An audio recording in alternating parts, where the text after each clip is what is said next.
Hello friends, स्वागत है आप सभी का यूपीएससी वाले के इस डेली करंट अफेयर सेशन में। आज है 18 मार्च और 18 मार्च से जुड़े जितने भी करंट अफेयर हैं वे सभी हम लोग इस वीडियो में देखने वाले हैं। इस वीडियो के अंत में आपसे एक प्रश्न पूछा जाएगा जिसका कमेंट करके आप लोग उत्तर जरूर बताइएगा। चलिए सबसे पहले हम लोग कल के पूछे गए प्रश्न का उत्तर देख लेते हैं। कल का हमारा प्रश्न था, रिलायंस रिटेल ने बिग बाजार की जगह अब किसे लॉन्च करने की घोषणा की है? तो इसका सही आंसर है स्मार्ट बाजार। रिलायंस रिटेल अब बिग बाजार की जगह स्मार्ट बाजार को लॉन्च करेगा। चलिए आज के प्रमुख प्रश्न देख लेते हैं। आज का हमारा पहला प्रश्न है, वनडे में 250 विकेट लेने वाली पहली महिला क्रिकेटर कौन बनी है? तो इसका सही आंसर है झूलन गोस्वामी।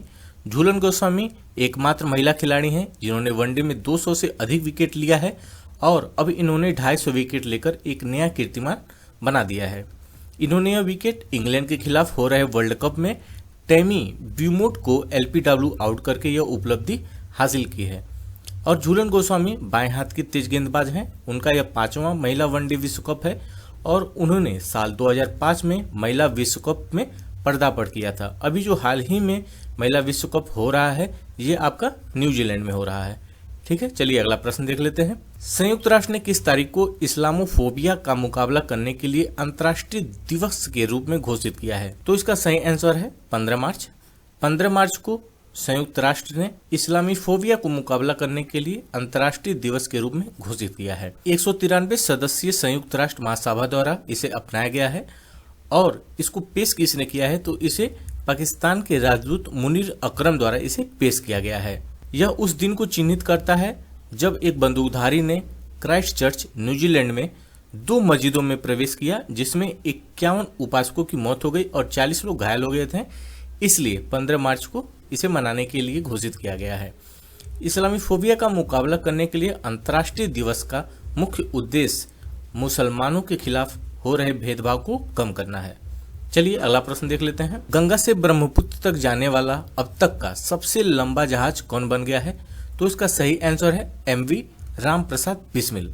ये जहाज का नाम है जो गंगा से ब्रह्मपुत्र तक जाने वाला अब तक का सबसे लंबा जहाज बन गया है। इसने ये रिकॉर्ड तब बनाया जब इसने हल्दिया में श्यामा प्रसाद मुखर्जी बंदरगाह से गुवाहाटी के पांडु बंदरगाह तक भारी माल ढुलाई के पायलट रन को सफलतापूर्वक पूरा किया। अगला प्रश्न देख लेते हैं। कहां पर महात्मा गांधी ग्रीन ट्रायंगल का अनावरण किया गया है? तो इसका सही आंसर है मेडागास्कर। मेडागास्कर में आजादी का अमृत महोत्सव को चिन्हित करने के लिए महात्मा गांधी ग्रीन ट्रायंगल का अनावरण किया गया है। मेडागास्कर में जो भारत के राजदूत हैं अभय कुमार ने एंटानिनारियो की मेयर नैना एंड्रियन टिटो हैना के साथ ग्रीन ट्रायंगल का उद्घाटन आजादी का अमृत महोत्सव मनाया। मेडागास्कर की राजधानी की बात करें तो इसकी राजधानी है एंटानानारियो। चलिए अगला प्रश्न देख लेते हैं। बाजार पूंजीकरण के मामले में भारत ने दुनिया में कौन सा स्थान प्राप्त किया है? तो इसका सही आंसर है 5वां। बाजार पूंजीकरण पर ब्लूमबर्ग के हालिया आंकड़ों के अनुसार पहली बार भारत के इक्विटी बाजार ने बाजार पूंजीकरण के मामले में दुनिया के शीर्ष 5 में प्रवेश किया है। 3.2 ट्रिलियन अमेरिकी डॉलर के साथ कुल बाजार पूंजीकरण के साथ भारत अब 5वें स्थान पर है। पहले स्थान पर अमेरिका है, दूसरे पर चीन है, तीसरे पर जापान है और चौथे नंबर पर हांगकांग है और अब 5वें नंबर पर भारत बन गया है। अगला प्रश्न देखते हैं। हाल ही में मिस वर्ल्ड 2021 का ताज किसने जीता है? तो इसका सही आंसर है कैरोलिना विलास्का।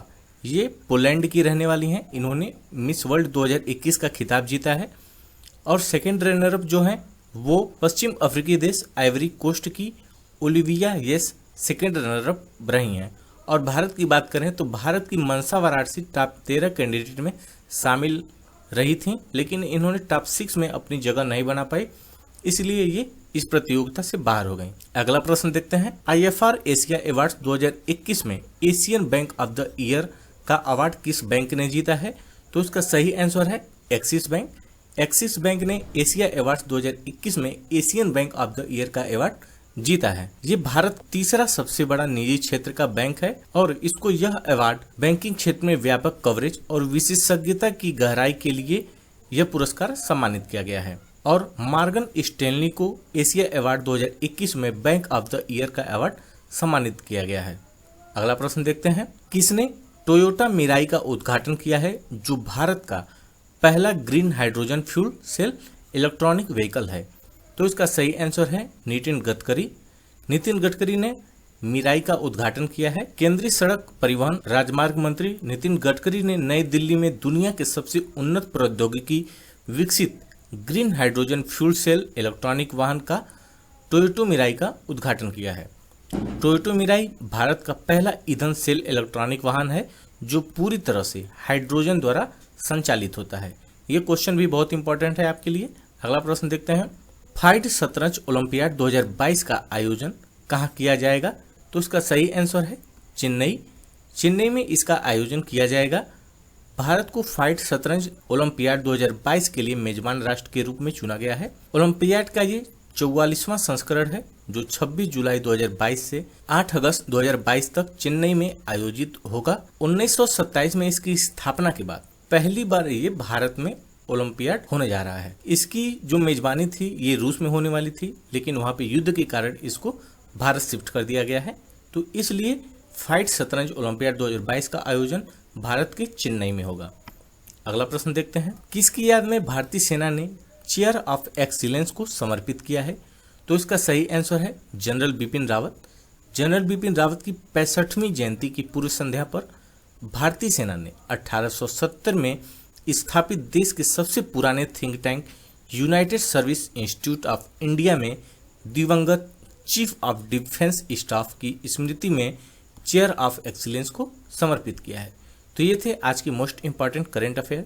चलिए अंत में आपसे एक प्रश्न पूछते हैं जिसका कमेंट करके आप लोग उत्तर जरूर बताइएगा। आज का हमारा प्रश्न है, टेस्ट क्रिकेट में कपिल देव जो कि 30 गेंद में ये रिकॉर्ड बनाए थे का रिकॉर्ड तोड़कर 28 गेंदों पर अर्धशतक लगाने वाले पहले भारतीय खिलाड़ी कौन बन गए हैं? कपिल देव ने इस रिकॉर्ड को 30 गेंद में बनाया था, लेकिन 28 गेंद पर किस भारतीय खिलाड़ी ने अर्धशतक जड़कर ये रिकॉर्ड तोड़ दिया है? तो इसका कमेंट करके आप लोग उत्तर जरूर बताइएगा। अगर आपको हमारी वीडियो पसंद आई हो तो इसे लाइक कीजिएगा, अपने दोस्तों में इसे शेयर कीजिए, और अभी तक आपने हमारे इस चैनल को सब्सक्राइब नहीं किया है तो इसे सब्सक्राइब कर लीजिए, और ऐसे ही महत्वपूर्ण वीडियो आप लोग को मिलती रहेंगी। मिलते हैं अगली वीडियो के साथ, तब तक के लिए नमस्कार।